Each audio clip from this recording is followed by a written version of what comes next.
আসসালামু আলাইকুম, কি অবস্থা সবার, কেমন আছেন? এই যে গানটা শুনলেন এটা হচ্ছে শ্রীলঙ্কার হিলটন কলম্বো রেসিডেন্সে ডিনারের সময় ওরা এরকম লাইভ সঙের অ্যারেঞ্জমেন্ট করতো, খুবই সুন্দর, খুবই মজা। তো এই ছিল আমাদের হিলটন কলম্বো রেসিডেন্সের 2 বেডরুম অ্যাপার্টমেন্ট। এটাকে 2 বেডরুম সুইট বলা হয়। তো এখানে ডিলাক্স সুইট আছে, স্পেশাল সুইট আছে, যেটা ইচ্ছা আপনারা নিতে পারেন।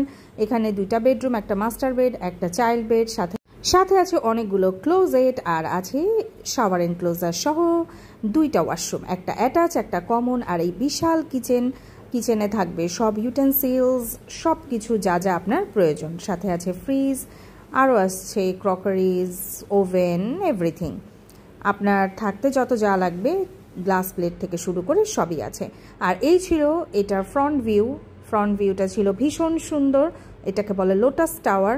এটা আসলে ওদের একটা রিভলভিং রেস্টুরেন্ট, যেটা কিনা রাত্রেবেলা অনেক বেশি লাইটিং হতো। আর দেখেন কলম্বোতে কিন্তু অনেক বৃষ্টি হয়। এই যে ঝড় বৃষ্টির সময় এই রেস্টুরেন্টটা দেখতে বা এই লোটাস টাওয়ারটা দেখতে কিন্তু অদ্ভুত সুন্দর লাগে।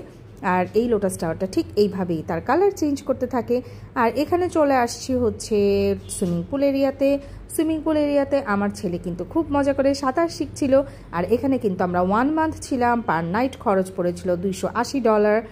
তো এটা কিন্তু মোটেও বাজেট হোটেল না, এটা একটা এক্সপেন্সিভ 5 স্টার হোটেল। সো এটা বাজেট হোটেল যদি কোনো ইনফরমেশন চান সেটা আমার পক্ষে দেওয়া সম্ভব না। আর এখানে ছিল ওদের ডেজার্ট আইটেমগুলো আর ওদের মেইন কোর্সগুলো। ডেজার্ট আইটেমগুলো ছিল ভীষণ কালারফুল, ভীষণ সুন্দর, 5 স্টারে যেরকম থাকে। আর এখানে ছিল সুশি সেকশন, ওদের 4টা সেকশন লাইভ কিচেনের। এখানে ছিল সব রাইস আইটেম, এখানে ছিল সব সসেজ, নাগেট, এগুলো লাইভ ফিশ, আর এখানে ছিল স্যালাড, এখানে স্যুপ সেকশন, সব কিছু মিলিয়ে ভীষণ ভালো ছিল। আর এই যে কিছু ছবি অ্যাড করে দিচ্ছি, ছবিগুলো দেখতে থাকেন, কেমন লাগলো অবশ্যই জানাবেন।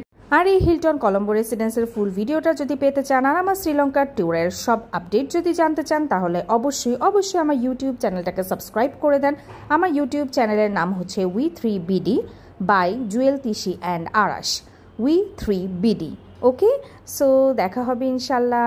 অবশ্যই সাবস্ক্রাইব করবেন, পাশে থাকবেন, আর লাইক কমেন্ট সাবস্ক্রাইব করে শেয়ার করে আমার চ্যানেলটাকে অনেক দূরে এগিয়ে নিয়ে যেতে সাহায্য করবেন। Thank you so much. ভালো থাকবেন, নিজে ভালো থাকবেন, অন্যকেও ভালো রাখবেন। আর মনে রাখবেন, নিজে যতক্ষণ ভালো না থাকবেন ততক্ষণ কিন্তু অন্যদের কোনোভাবেই ভালো রাখা সম্ভব না। আর পজিটিভ থাকবেন, নেগেটিভিটি থেকে দূরে থাকবেন, সুন্দর থাকবেন, ভালো থাকবেন। Tata, bye bye.